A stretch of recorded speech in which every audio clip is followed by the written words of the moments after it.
धाराशिव जिल्ह्यातल्या वाशी जवळचा जो पारगाव टोल नाका आहे, इथं मध्यरात्री आमचा अपघात झाला। एका मोठ्या ट्रकनी आम्हाला धडक दिली। 12 टायरचा साखरेने भरलेला ट्रक होता। त्या ट्रकचा ड्रायव्हर मद्यावस्थेमध्ये होता आणि त्यांनी बेफान अशी धडक आम्हाला दिली। आमची गाडी टोल नाक्यावर उभी होती आणि गाडी पुढे सरकली आणि गाडीतले लोक, मागच्या सीटवरचे लोक पुढे गेले, मधल्या सीटवरचे लोक समोर आले आणि एक स्फोट झाल्यासारखा आवाज आला। या रात्री झालेल्या अपघातामध्ये मी स्वतः सुरक्षित आहे। मला थोडासा सौम्य मुक्का मार आहे। माझा पीए कार्तिक आहे आणि राजाराम जाधव नावाचा आमचा कार्यकर्ता आहे पंढरपूरचा, त्यांना दोघांना थोडासा मुक्का मार आहे। बाकी गाडीतले सगळे लोक आम्ही सुरक्षित आहोत, चिंता करण्याचं काही कारण नाही।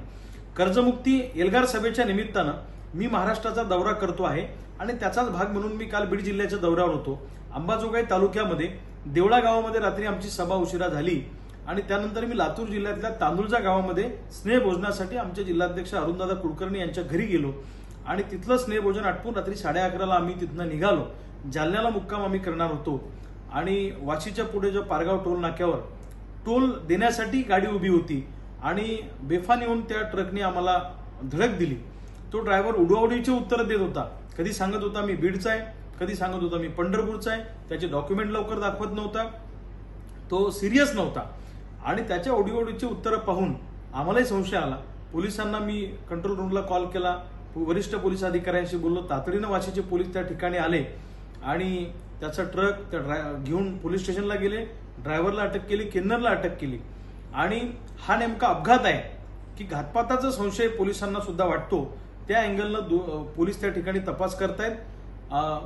कसून चौकशी या प्रकरणाची झाली पाहिजे अशी मागणी क्रांतिकारी शेतकरी संघटनेच्या कार्यकर्त्यांनी, तमाम शेतकऱ्यांनी त्या ठिकाणी केलेली आहे की राजकारणात एखाद्या वेळेस बदला काढण्यासाठी समोरासमोर कोणाला मैदानात जर हे करता येत नसेल तर अशा पद्धतीनं काही लोक काम करतात, असं काही वरिष्ठ पोलीस अधिकाऱ्यांची चर्चेतून आलं।